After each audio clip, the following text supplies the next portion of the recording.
After my brother graduated from high school, my parents took us on a trip to the desert. He ignored the guide's warnings and insisted on pushing deeper to explore. I cried and refused to go any farther, so my parents each slapped me across the face and called me a baby. Later, when we were lost deep in the desert, out of food and water, my parents cut my wrists and used my blood to keep my brother alive. They survived by feeding on my broken body until the rescue team arrived. To escape blame, they buried me before help came, then cried for the news cameras, claiming I'd been dragged away by wild animals. When I opened my eyes again, I was back on the day my brother graduated. My spirit had wandered the desert for months, aimless, like a ghost adrift with nowhere to go. Then a sandstorm kicked up, and a white camel emerged from a rainbow shimmering with 1,000 colors. It spoke to me asking, "Do you have any unfinished business?" The last shred of obsession in my mind made me answer defiantly, "I want revenge." When I opened my eyes again, I was back on the day my brother graduated. Just like last time, the dinner table was covered in a huge feast, all of my brother's favorite foods. It was the result of my parents slaving away all afternoon. But my brother, Ethan, was unimpressed by their fawning.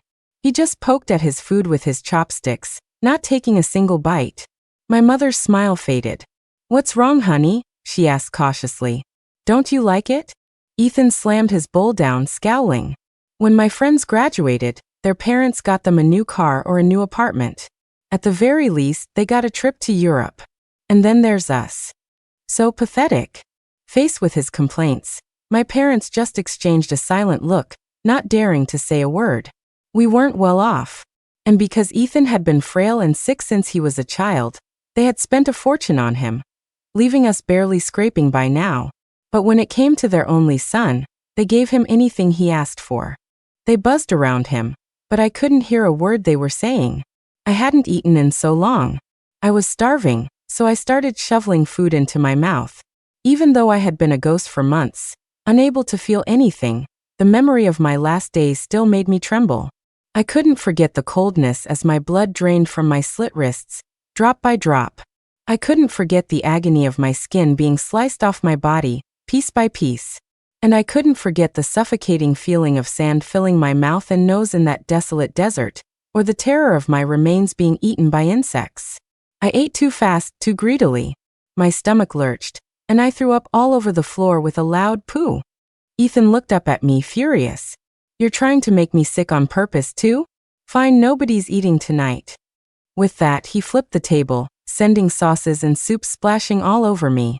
My father shot me a disgusted look, then slammed his hand on the overturned table leg and roared, "Get out!"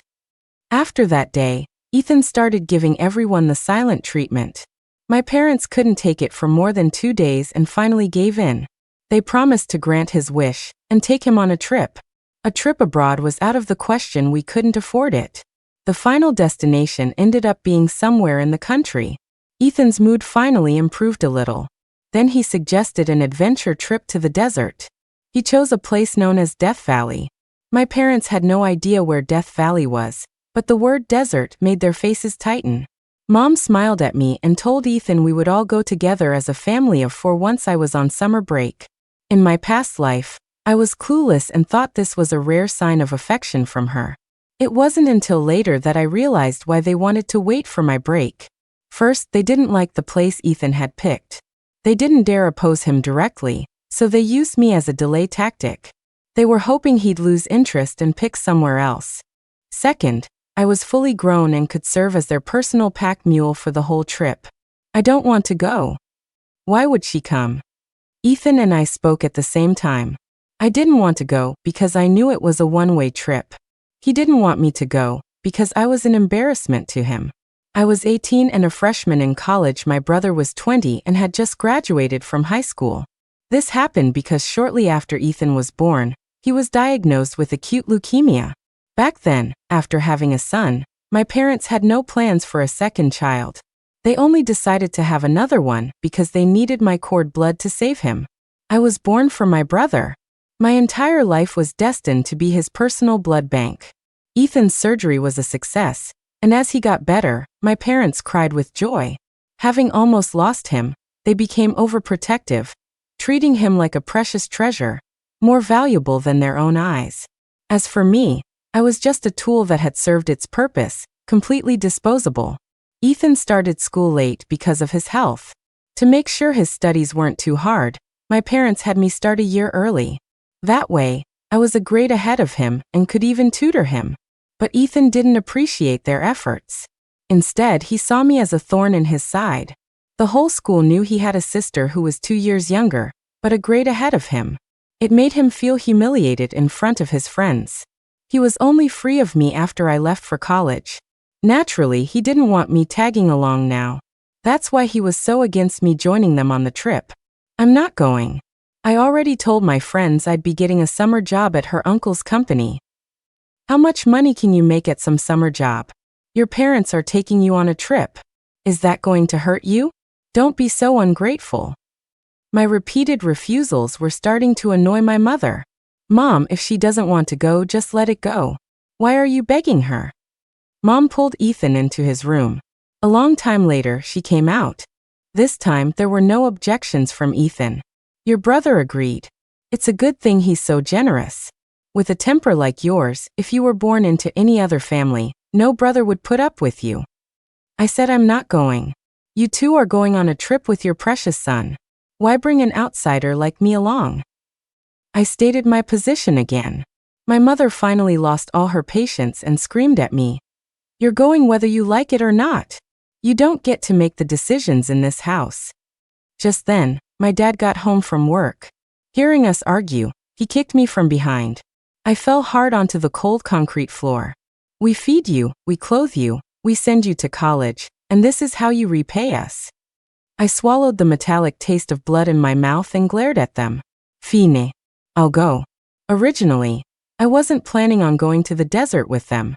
I was just going to wait for the good news at home. I wanted to see if they'd be lucky enough to get out of the desert without me, their mobile blood bank. But since they were forcing me to go, I might as well watch them get themselves killed in person. Using the money I'd earned from my part-time job in college, I bought sunscreen, a sun shirt, a wide-brimmed hat, a compass, a professional GPS tracker, and other essentials online. I also contacted a senior from my department at school. During freshman orientation, he'd been bragging to all of us underclassmen. He went on about how connected his uncle was, and how he could get his hands on anything. I need a micro camera. Your uncle can get one of those, right?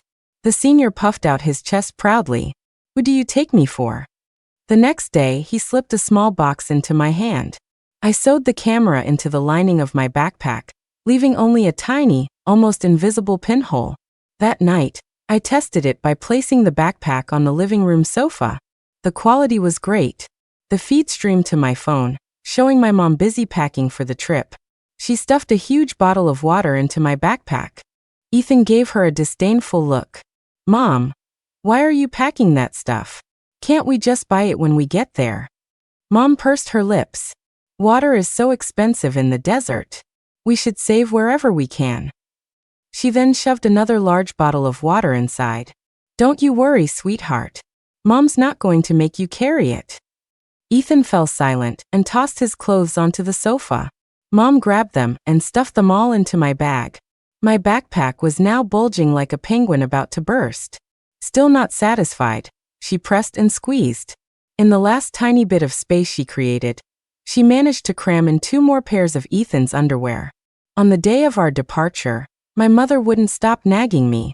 She said it was our family's first time on a plane, and that I'd better not embarrass them. I said nothing. Carrying the heavy luggage, I set off for the airport with them. On the way, Ethan smirked and said condescendingly, "If it weren't for me, Mom and Dad would never take you on a trip.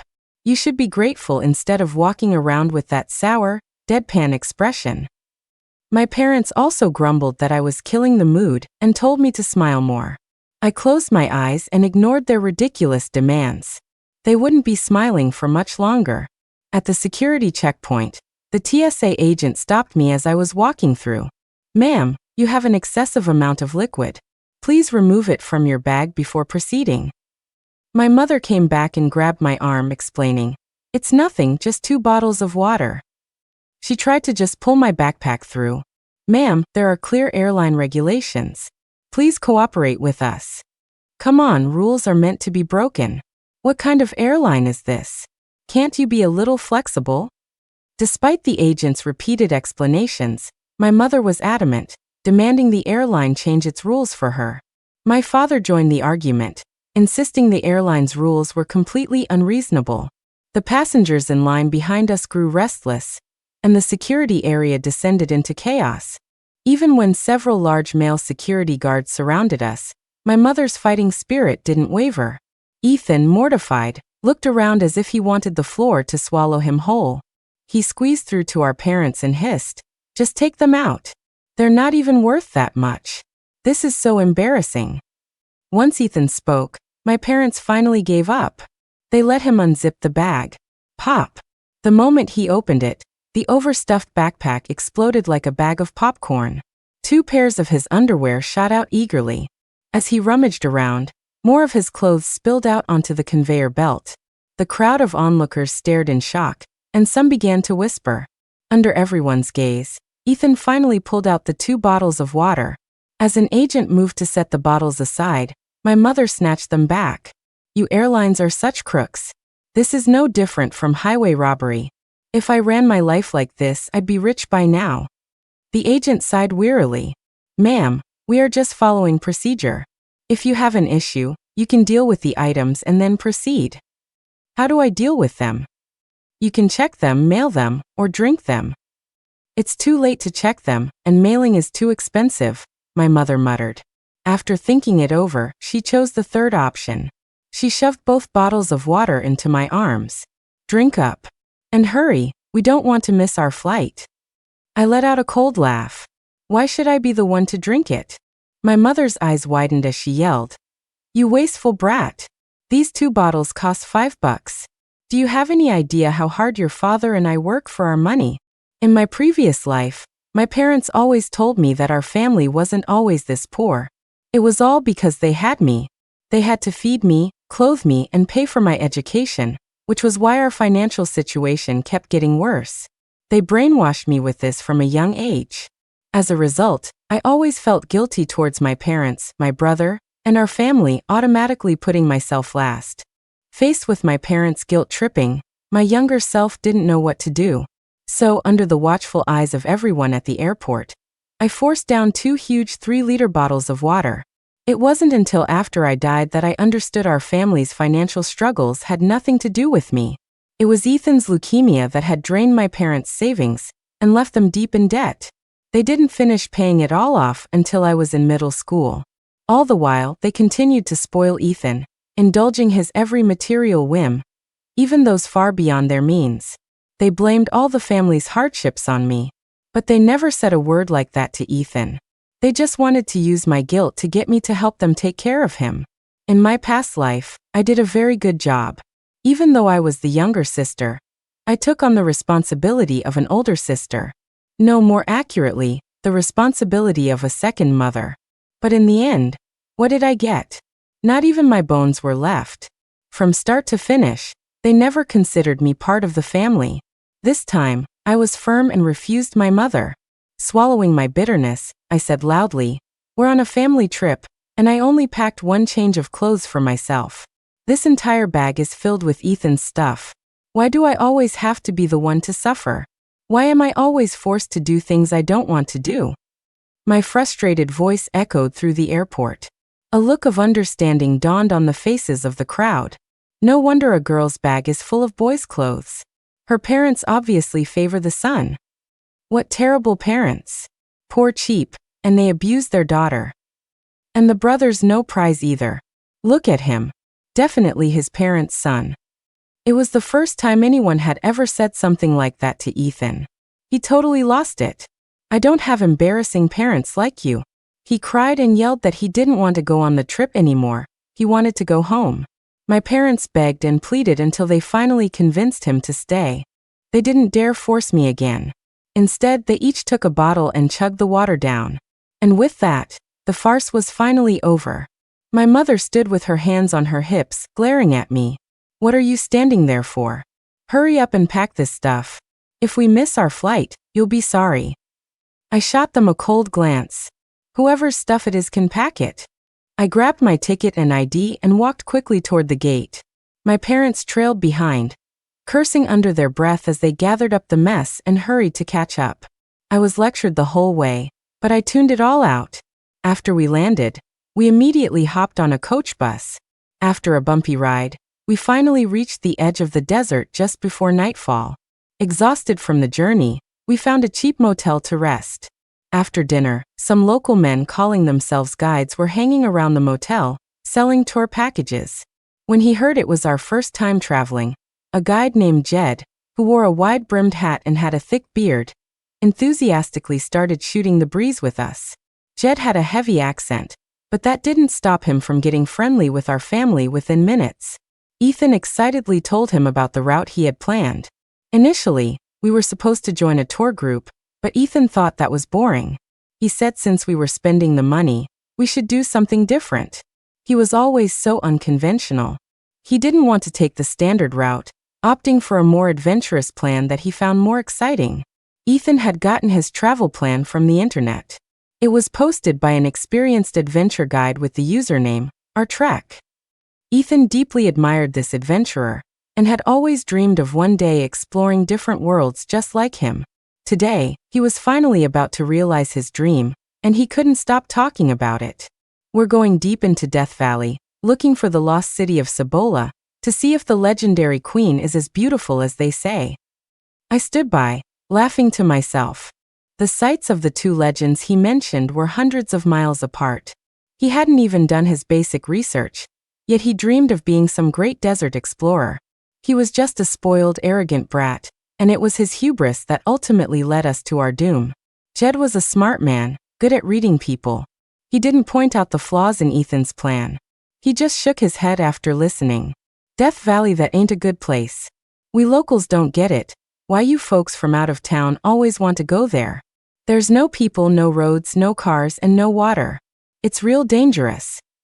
My parents, uneducated and not very worldly, were spooked by his words and started having second thoughts. They began to persuade Ethan. See? Even the locals say it's dangerous. Ethan, honey, maybe we should skip it this time? There are so many other fun places to see here. Let's just go somewhere else. Ethan flew into a rage. He jumped up and violently kicked a nearby stool. If you were worried about the money, you shouldn't have brought me here in the first place. Now that we're here, you want to back out? Are you trying to make a fool out of me? No, that's not what we meant, my mother explained hastily. Jed watched all this impassively. He rubbed his nose and picked the right moment to interject. Well, it's not like there's no way. Going in by yourselves is dangerous for sure. But if you have a local like me to guide you, that's a different story. My parents took the bait. Older people don't like taking risks, especially not gambling with their lives. After some thought, they gritted their teeth and agreed to hire Jed as our guide. Only then did Ethan's anger subside. He eagerly began discussing the specific route with Jed. 4 people, 1 camel each, $300 a day. That's a real bargain. $300 a day? That's so expensive, my mother muttered. Ethan glared at her, and she immediately straightened up, saying nervously, not expensive, not at all. I think that's a very reasonable price. But about the camels, 3 will be enough. My daughter and I can share one. We're both small together, we don't even weigh as much as one of you men. After haggling with Jed, they finally settled on 3 camels. To manage the risk, Jed then presented them with several travel insurance options. At first, my parents didn't want to buy any, but with his silver tongue, Jed convinced them to purchase a policy. Sarah, go to the room and get Mom a jacket. I'm a little cold. I knew why she was sending me away. She wanted to save money on one insurance policy. It was the same in my last life. She only bought insurance for the 3 of them, leaving me out. And after they were rescued, they beat their chests, regretting that they hadn't bought a policy for me. I obediently turned around, a small smile playing on my lips, and went to get my mother's jacket. It didn't matter to me whether they bought me insurance or not. It's not like I'd ever get to use it. Jed was a competent and responsible guide. Under his leadership, the first few days of our trip went smoothly, aside from a few minor hiccups. For example, he'd find any little excuse to ask for more money. Each time, my mother would frown and ask, "More money?" But that's just how it is on the road. In an unfamiliar place, especially the desert, my parents didn't dare argue with him. They just had to pay up. Aside from these small flaws, the trip was quite enjoyable overall. We hiked through a spectacular canyon carved by nature. We witnessed the mysterious beauty of a desert oasis. We also experienced the unpredictable and treacherous desert weather. We were mesmerized by the beautiful scenery of the setting sun over the vast landscape, completely captivated. Later, to fulfill Ethan's dream, my parents even paid a large extra fee to have Jed take us through a restricted area. We were going to visit the ruins of the lost city, which were not open to the public. For a family like ours, who had never ventured beyond our small town, it was a once-in-a-lifetime magical experience. Even my dad, who was always so straight-laced, had a satisfied smile on his face. Only Ethan, after a single glance, said dismissively, "This is it?" Our trek said in his guide that this isn't the real lost city. He listed a lot of evidence to prove it. The real lost city must still be sleeping somewhere in a mysterious part of the desert. Despite his complaints, Ethan was snapping pictures non-stop, making sure to check in at every scenic spot. He posted over a dozen times a day on his social media, showing off to his friends and classmates. Friend A: "Holy crap, Ethan, you actually went to the desert? Thought you were just BSing. Ethan, don't underestimate me. I'm a man of my word." Friend B: "Respect. Lots of people go to the desert, but you're the only one from our class who's actually exploring it. Total badass. Ethan, it's nothing compared to you guys going to Europe." Friend C: "The desert looks so beautiful. My parents said it's not for girls. I'm so jealous. Ethan, no worries. When we get to college, we'll form a team. I'll be the leader. Consider this a scouting mission." Friend D: "You even went to the mysterious lost city. I'm tired of even saying how jealous I am. Ethan, this is just the beginning. That man-made ruin is obviously fake. What's the point? Next stop, we're going to find the real lost city. All friends. That's incredible. If you actually find it, you'll be on the front page of every newspaper. Ethan, don't forget us when you're famous." Ethan stared at his phone screen, a grin plastered on his face that he couldn't hide. His fingers danced across the keyboard, barely able to keep up with the replies. I watched all this coldly, hoping his friends would lay it on even thicker. Now was not the time to be stingy with praise. Boys his age are full of hot air, easily swayed by compliments and flattery. Especially someone like my brother, who was a mix of insecurity and arrogance. The turning point came on our 7th day in the desert. Jed refused to go any further, no matter how much money we offered. Ahead of us is the real sea of death. Even us locals don't dare go in there lightly. You've been having fun for days. You've seen it, it's just sand. You go further in and it's still just sand. No, it's not just sand. It's the lost city, a legend, a paradise. You don't understand. Ethan roared, staring out at the endless desert. The legendary lost city was right in front of him. If he could uncover its mysteries, he could satisfy his own curiosity, and maybe even become famous. It was a temptation that even adults couldn't resist. People had been throwing their lives away for it for years, let alone a clueless rookie like my brother. Ethan was dead set on his plan, determined to find the lost city or die trying. It's just ahead. We'll go another mile or two. If we still don't see it, we'll turn right back. Jed shook his head grimly. That's what you outsiders don't get. In the desert, forget a mile or two, even a few hundred feet can be a different world. The desert, it eats people. The negotiation reached a stalemate. We decided to set up camp and think it over for a night. But Ethan was already obsessed. How could one night change his mind? He remained stubborn, insisting on venturing deeper into the desert. And how could my parents let their precious son go on an adventure alone? Of course, they had to go with him. Not only did Jed refuse to go, but he was also eager to cut ties. He pulled out a contract for us to sign. It stated that his duties as our guide were officially over, and that he would not be responsible for anything that happened from that point on. Ethan didn't care and quickly signed his name. My parents followed suit. I was scared. Looking at the vast, dark desert filled me with dread. It was like a siren, luring people in with its enchanting call. But it was also like a starving ghost from hell, ready to devour any living thing that crossed its path. I don't want to go. You guys can go by yourselves. I refused to sign. My parents, who were packing under the scorching sun, were parched and irritable, with no outlet for their frustration. In my last life, after I said those words, they both slapped me. They called me thoughtless, saying all I did was cause trouble. They called me a baby who needed to be tougher, telling me I should learn from my brother and be more courageous if I ever wanted to amount to anything. This time I dodged just before their hands could connect. I rolled up my pant leg to reveal a bloody, mangled knee. It's not that I don't want to go. It's that I can't walk. What happened? I got up to use the bathroom last night and saw a dark figure in the distance. I thought it was a ghost, so I panicked and fell down a slope, hitting a rock. My mother didn't ask about my injury. Instead, she pinched my arm hard and hissed, "What do I owe you? You couldn't have fallen at any other time? You had to fall right now? I think you're just trying to be lazy." I lowered my head and sobbed. "I'm sorry, Mom, I really didn't mean to. But I can't walk. I'll only slow you down if I go." As the sun climbed higher, Ethan grew impatient. If she doesn't want to go, then she doesn't have to. We'll have more fun without her dragging us down. If she doesn't go, who's going to carry all this luggage? I knew it. The only reason they insisted on me coming wasn't because I was part of the family. It was purely because they needed a laborer.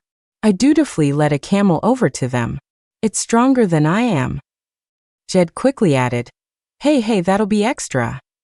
"How much?" "Same as before, 100 a day. But since our contract is terminated, I'll need a $3,000 deposit. These camels are our livelihood." Although my parents were furious with Jed, they had no choice. They reluctantly transferred him the money. While they were packing, I quietly retrieved my backpack and clutched it nervously to my chest. "What are you hiding in your bag?" "Nothing." I quickly hid the backpack behind me and limped backward. Ethan stormed over, shoved me, and snatched the bag. He opened it and yelled, "Ha! So you were hiding all this good stuff from us." My parents glanced over and sneered. The old saying is true. Raising a daughter is like raising an ungrateful snake. Selfish, only caring about yourself, not your own parents or brother. I leaned on my injured leg and apologized profusely. "It's not like that. I just forgot. I only remembered I had a change of clothes in there." Ethan pulled out my clothes and threw them in my face. "Let's go." Watching their figures recede into the distance, I felt a wave of relief. I had smashed my own leg with a rock last night. If I hadn't, they never would have let me go. The camel I chose for them was carefully selected. Its humps were already soft, and I had let them take the backpack on purpose. After all, with that gear, they would have the confidence to go much farther. After they left, Jed took out his first aid kit and cleaned my wound. They had an agreement with Jed. If they weren't back by nightfall, he would call for help. As he bandaged me, he said, "You made the right choice." I flinched, surprised. "You knew." Jed pointed to his eyes. "I was born in the desert, raised in the desert. There ain't a kind of wound I haven't seen." "Then why didn't you ask me why?" He shook his head. "No need to ask. A family always needs someone to watch the house." As agreed, Jed and I waited until dark. There was still no sign of my parents or Ethan. Jed stared grimly in the direction they had gone. He took out his phone to call for help, but after a few failed attempts, his already furrowed brow tightened even more. I told them not to go, but they wouldn't listen. Now we're in real trouble. "Girl, get on the camel quick. There's no signal here." I swung myself onto the camel, and we hurried away. I could hardly wait. I couldn't wait to see how miserable they would be. This is strange. We should have a signal by now. Jed held his phone up, searching for a signal. We didn't get a spotty connection until we were out of the main canyon. He immediately called for help. Meanwhile, I returned to the motel feeling completely at ease, lay down on the comfortable bed, and opened the live feed on my phone. After parting ways with us, they had pushed non-stop into the heart of the desert. Ethan fiddled with the professional equipment I had packed, boasting, "Jed is such a coward. With all this gear, just watch me conquer this desert today." He was like a horse that had broken free, growing more and more excited. It was as if he was moments away from fame and fortune for some great discovery. At the same time, Ethan's social media was still being updated. My parents were also spamming the family group chat with photos. The flood of praise and admiration went to their heads. 1 hour, 2 hours, 3 hours time ticked by. The sun had shifted its position in the sky without them noticing. Before they knew it, they had walked far beyond the 1 or 2 miles they had planned. Then their phones lost all signal. And even Ethan's professional GPS tracker started to fail. But Ethan still didn't sense the danger. He said arrogantly, "This little desert is nothing special." My father, having lived a few decades longer, finally refused to go any further. But Ethan was relentless. "What are you afraid of? The legendary Lost City is just over this dune. Are you really going to give up now? Do you have any idea what a monumental achievement it would be if we found the real Lost City? Think of how many people would come to see it. We'd never have to be poor again. Besides, we had a signal just a minute ago. Once we get to the top of that dune, we'll be at the highest point. If things look bad, we can just turn back and call that useless girl Sarah to come get us." Anyone else would have found his reasoning absurd, but my parents were convinced. When they finally reached the top of the dune, there was no ancient city in sight. Only an endless expanse of desert. Ethan pulled out the treasure map he had printed and looked at it again and again. My father adjusted his glasses. "You've seen it. Are you satisfied now?" Ethan was in disbelief. "No, our trek would never lie to me. This has to be the Lost City." "Snap out of it. It's getting dark. We can't spend the night here. We need to go back now." This time, my father didn't indulge him, pushing him to turn back. But it was too late. By nightfall, they still hadn't made it out of that stretch of desert. Their phones had no signal. And due to magnetic interference, all the professional equipment started spinning uselessly. Frustrated and angry, Ethan could only vent by throwing things. "Sarah, this is all your fault. Just wait until I get out of here. I'm going to kill you." I exited the playback and switched to the live feed. They had settled down for the night in the desert, huddling together for warmth. Their accusations against me were growing more intense. They blamed their predicament on me, convinced I had given them faulty equipment, which was why they couldn't get a signal. They all agreed that they would teach me a lesson when they saw me again.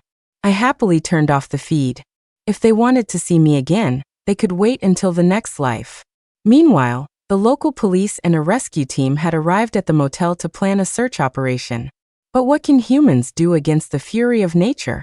It was dark now, and the rescue team, however willing, couldn't risk their own lives. They came to ask for my opinion. I had no objections. After sending the rescue team off, I slept soundly, feeling completely at ease. When I woke up, it was already light out. I got dressed and went with the rescue team. After all, I had to keep up the act. I cried my heart out, until I had no tears left. Anyone who saw me would have called me a good daughter. But the results, of course, were not what we hoped for. After a full day of searching, everyone was exhausted. By now, my parents and Ethan had gone from mild anxiety to full-blown panic, and were losing control. The once loving family began to fracture, blaming and pointing fingers at each other. The conflict erupted on the 5th day they were missing. The 2nd day they were without food and water.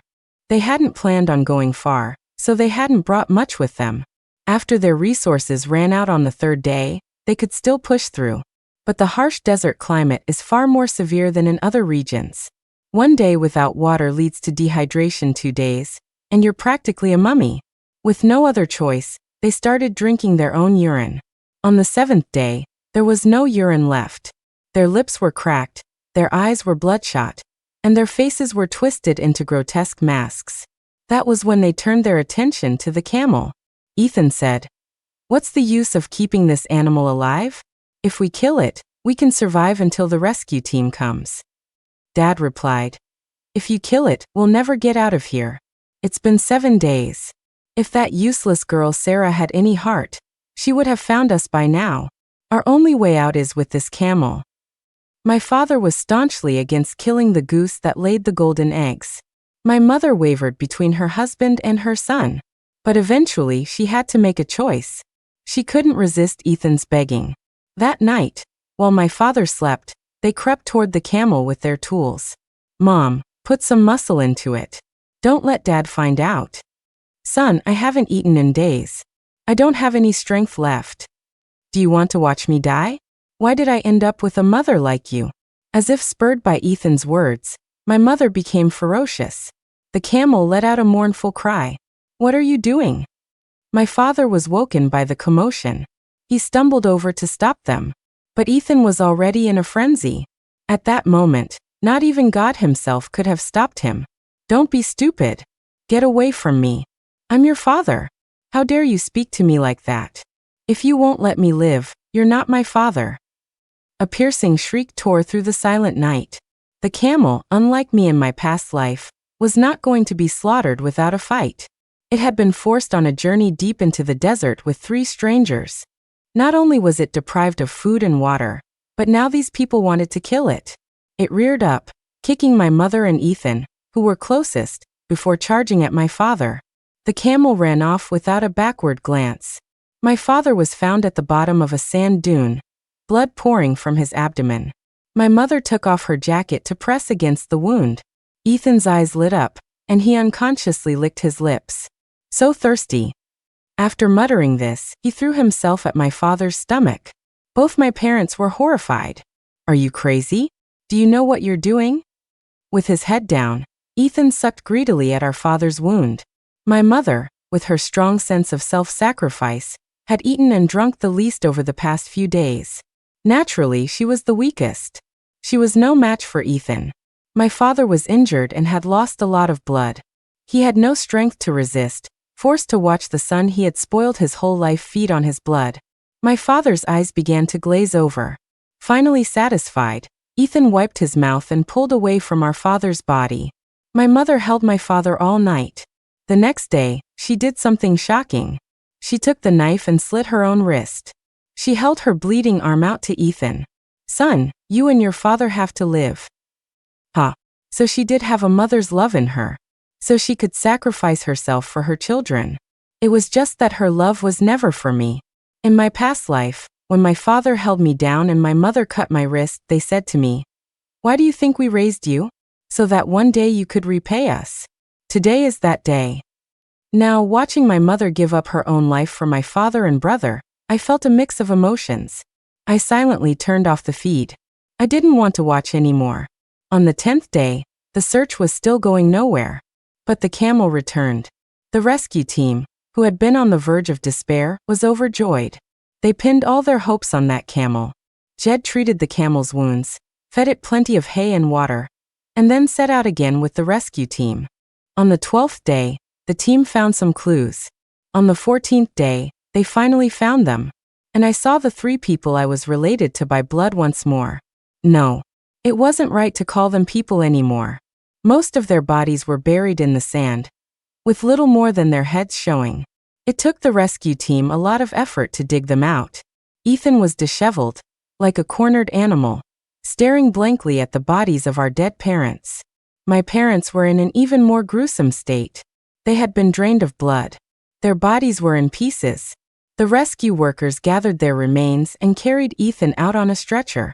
When we got back to the motel, Ethan was transferred to an ambulance. As his only living relative, I went with him to the hospital. I took his hand and whispered, "Ethan." He turned his head woodenly. When he saw it was me, a flicker of life returned to his eyes. You. I gripped his hand tightly. "Ethan, don't worry. You're going to be okay." A nurse, moved by the scene, turned to prepare his medication. I leaned close to Ethan's ear and whispered, "Your high school exam results came out. All those expensive tutors Mom and Dad hired paid off. You did really well. You could have gotten into a top-tier school." Ethan started to say something. I continued, "Too bad you won't be going. You're dying. But don't worry, your dear sister will be here to enjoy the rest of her life for you." You. His eyes bulged with fury, and he clutched his throat, gasping for air. I yelled, "Doctor, help! Save my brother." My parents sacrificed themselves, but in the end, they couldn't save their precious son. Ethan died. The cause was organ failure. Our family story was widely reported by the media. Some people called us foolish, others said we were tragic. Some kind people, feeling sorry for me being all alone, started a fundraiser for me. I returned all the donations. The insurance company called me to collect the payout. The travel insurance my mother had bought for the three of them ended up in my hands. It was over $1 million in total. The crematorium notified me that the ashes were ready. Relatives wanted to come for a memorial service, but I told them my parents didn't like crowds and that we should let them go in peace. After seeing off our relatives, I took the 3 urns to the city dump. As I watched their ashes scatter in the wind, mingling with the stench of garbage and getting swept into the sludge, I thought, this is where they belong. After all, trash belongs in the trash. Doesn't it?